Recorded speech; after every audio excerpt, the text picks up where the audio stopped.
সকাল সকালে ঘুম থেকে উঠলাম, নামাজ পড়লাম, নামাজ পড়ে একটু হাঁটাহাঁটি করলাম, এরপরে গোসল করার নিজেও গোসল করলাম, মহিষ দুইটাকেও গোসল করাইলাম।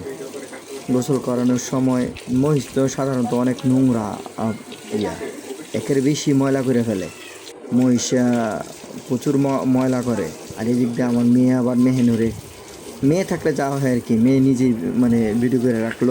আপনার মেয়ে থাকলে আপনার মানে ক্যামেরাম্যান আপনার লাগবে না, মেয়েই ক্যামেরা ভিডিও করতে পারে, সব কিছু করতে পারে।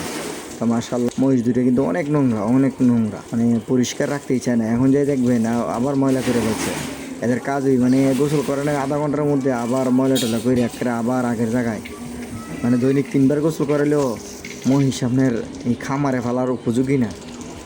ভাবছিলাম যখন মহিষ খামারে ফেলবো না, মহিষের জন্য আলাদা ব্যবস্থা করতে হইব, আলাদা আপনার পুকুর করতে হইব, এক সাইড পুকুর কইরা মহিষ যেন সরাসরি ওইখানে যাইয়া মানে ফইরা নাক নাক বাইর করে রাখতে পারে, সেই ব্যবস্থা করতে হইব।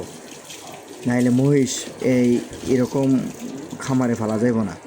খামারের মানে ফালতু হইলেও মহিষ আপনার আলাদা মহিষের জন্য ব্যবস্থা নিতে হইব, পুকুর টুকুর ব্যবস্থা নিতে হইব।